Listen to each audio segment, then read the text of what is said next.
Feel your heartbeat.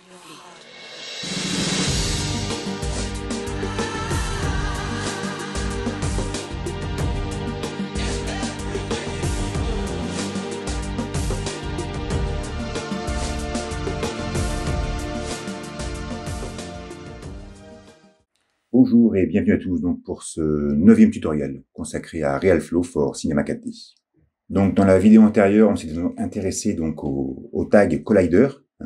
Voilà, on avait donc vu comment est-ce qu'il était possible donc de faire interagir donc notre flux de particules avec un environnement, mais on se trouvait face à une limitation que je vous rappelle ici. Donc là en l'occurrence, j'ai une sphère avec un tag Collider, ici un émetteur cylindre qui va donc envoyer des particules.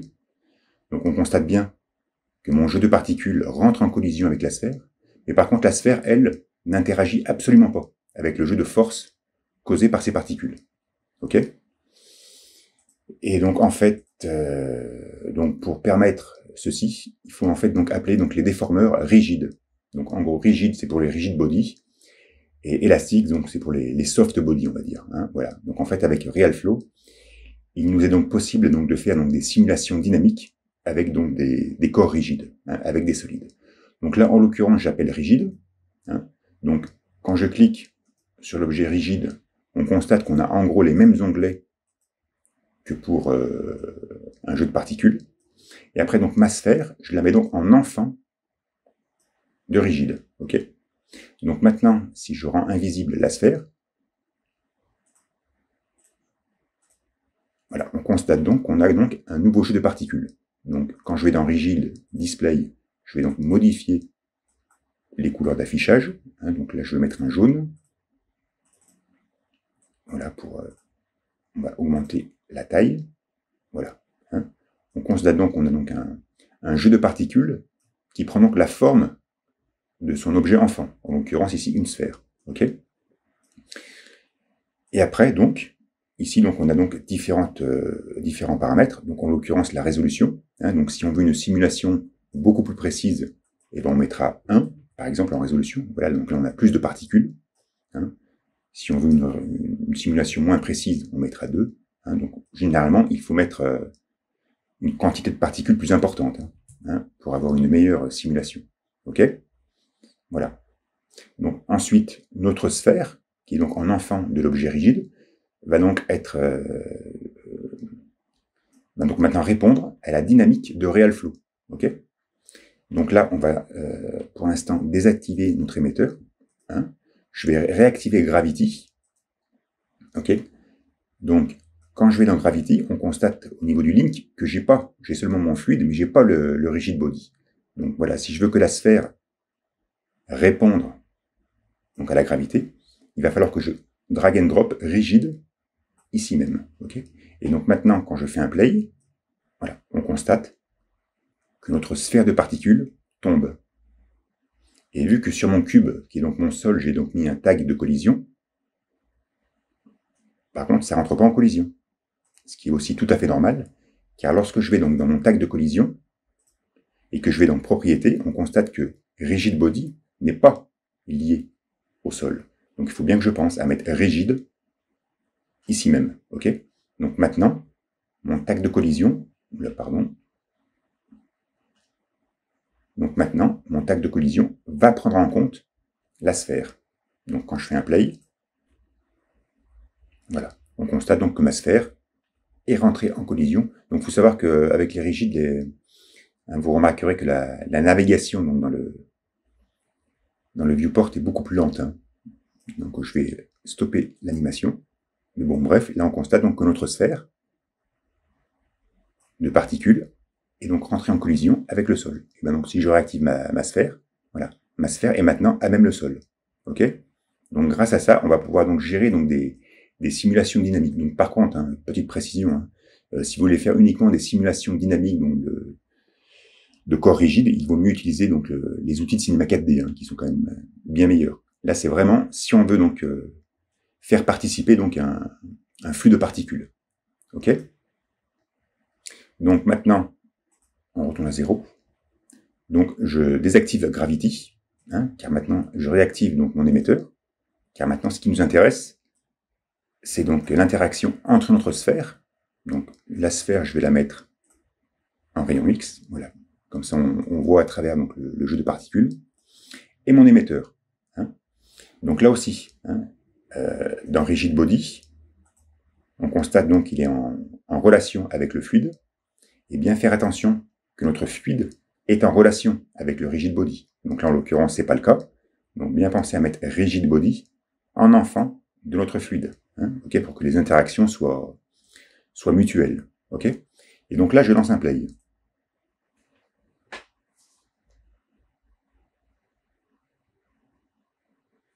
Voilà.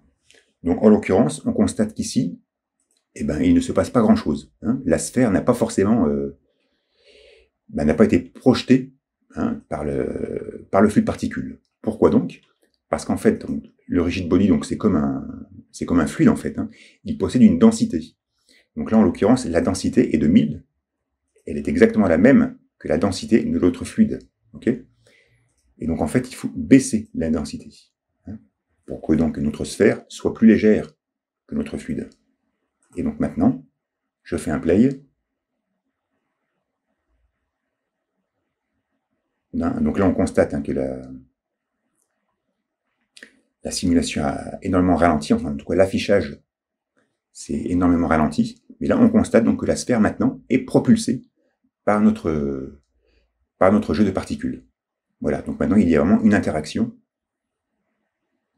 entre notre sphère et le flux de particules. Voilà. Maintenant, si on s'attarde à un exemple concret,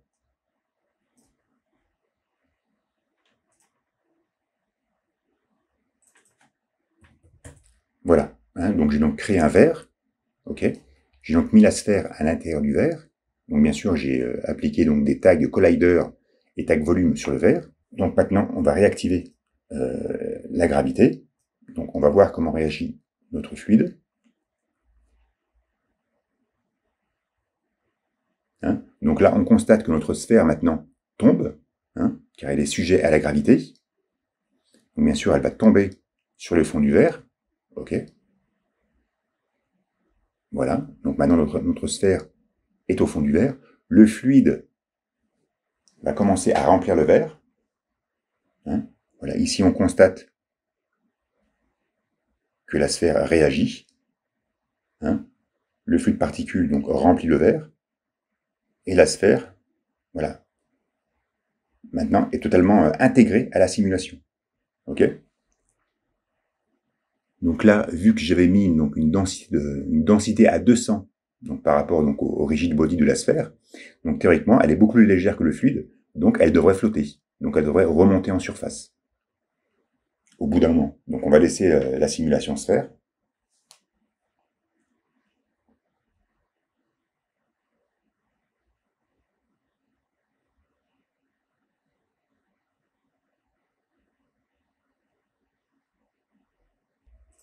Voilà. Hein. Donc là, on a bien vu, hein, comment la sphère est remontée donc à la surface. Donc maintenant, elle est totalement, elle fait partie intégrante donc de la simulation. Voilà. Donc grâce à l'objet rigide. Ok.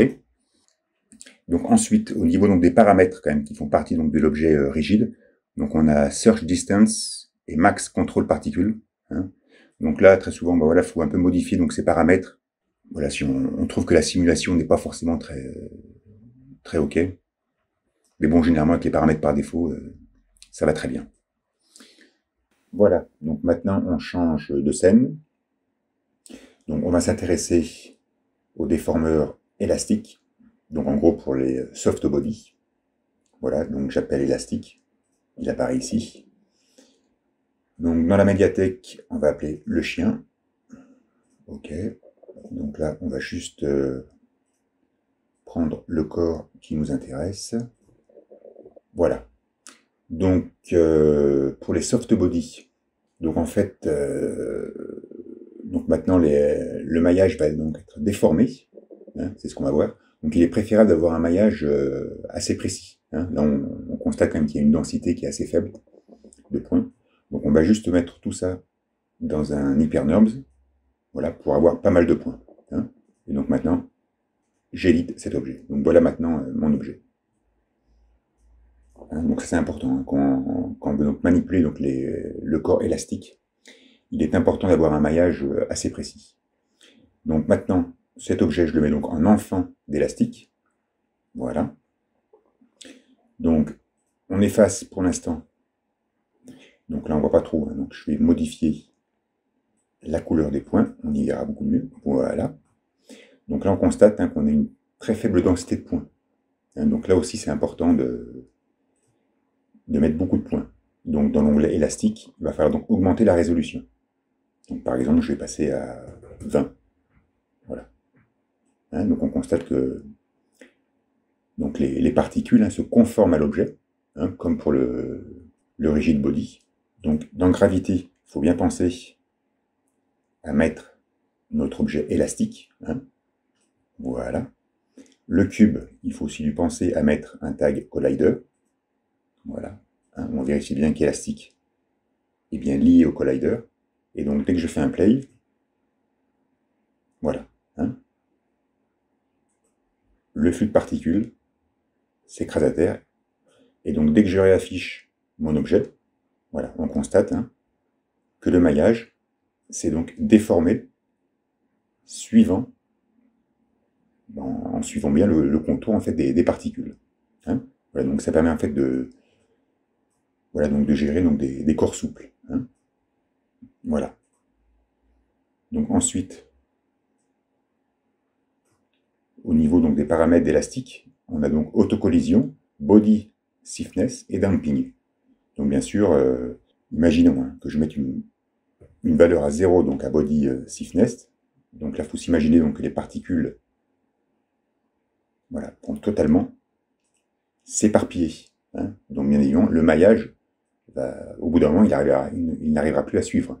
Donc il faut toujours mettre une valeur supérieure à 0 au niveau de body stiffness. Hein.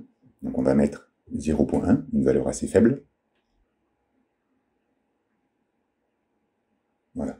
Donc là, on constate, hein, avec une valeur faible de body stiffness, là, il y a quand même beaucoup de rugosité au niveau du résultat final. En fait, les particules s'éparpillent beaucoup plus, hein, ce qui génère donc une déformation du maillage beaucoup plus importante. Par contre, si je me mets à body fitness à 1, voilà, là j'aurai quelque chose de beaucoup plus compact. Hein. Voilà donc pour body stiffness. Et après donc le dumping, et ben pareil, c'est en gros un peu un paramètre de viscosité. Donc là, si je me mets à 3,6 par exemple, voilà, ça va faire une animation finale un peu plus souple. Voilà. Et après, donc, au niveau donc, des surge distance, donc là, en l'occurrence, on constate donc mon flux de particules suit quand même très très bien mon maillage. Donc, par exemple, si je lui mets une densité à 10, on va voir. Voilà. Bon, on va se mettre à une résolution à 2, par exemple, hein, pour l'exemple. Donc là, si je fais un play,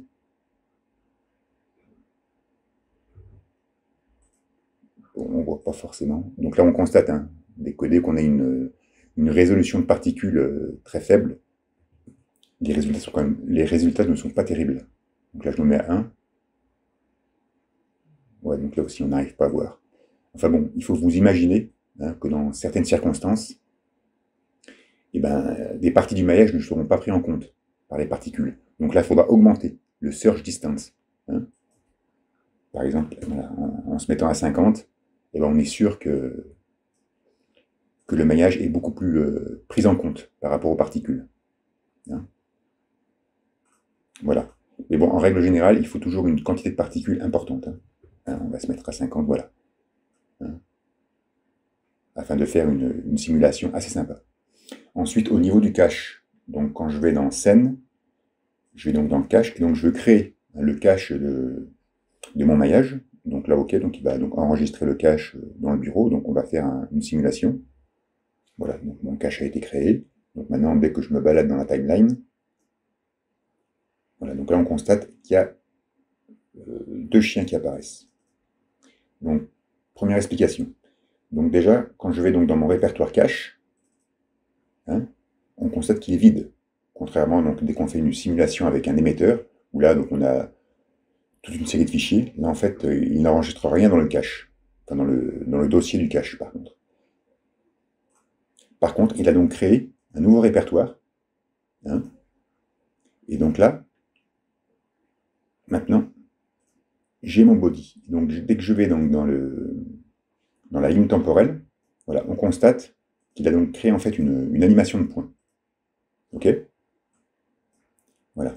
Donc en fait, maintenant, une fois que j'ai créé le cache, je peux donc désactiver ma scène, RealFlow, hein, m'intéresser qu'à mon body cache ici, voilà, que je vais enlever donc de l'arborescence. Voilà. Et donc maintenant, voilà, il a donc créé donc une animation de points pour donc générer donc la simulation élastique. Ok? Voilà. Ensuite, imaginons hein, que vous êtes intéressé par une seule image. Par exemple, voilà, cette image fixe vous plaît beaucoup. Ok? Donc là, comment est-ce qu'on fait pour la garder? Donc on va dire, on va faire une copie de notre objet. On va effacer l'original. Celui-là, on va l'appeler chien. Dès que je vais dans ma ligne temporelle, j'ai donc chien qui apparaît ici. Ok? Avec donc toutes les animations de points. Moi, j'ai la frame 50 qui m'intéresse. Donc en fait, toutes les antérieures, je les efface. Toutes celles qui suivent, je les efface aussi, pour ne garder que la 50e. Voilà. Et donc maintenant, mon chien n'est plus animé. Hein. Si je me déplace dans la timeline, il n'y a plus d'animation. Et donc maintenant, j'ai un objet fixe, voilà, que je peux donc utiliser et faire un rendu à part. Donc voilà, en gros, comment fonctionnent donc les rigides et les soft body grâce à RealFlow. Donc, comme je vous l'ai expliqué, hein, il faut surtout utiliser donc élastique et rigide quand on souhaite faire interagir donc des objets avec une simulation de fluide. Cependant, les élastic body sont pas mal. Hein. Je trouve que RealFlow fait des trucs assez sympas au niveau donc des soft body. Donc pourquoi pas, hein, si vous souhaitez faire donc l'animation d'un corps mou, utilisez directement RealFlow et pas forcément la dynamique donc des corps souples de Cinema 4D. Voilà pour donc ce petit tuto. J'espère que ça vous aura plu. Et donc, le prochain tuto va donc se consacrer au mesher. Hein, voilà. Donc merci encore d'avoir suivi et je vous dis à la prochaine. Ciao, ciao.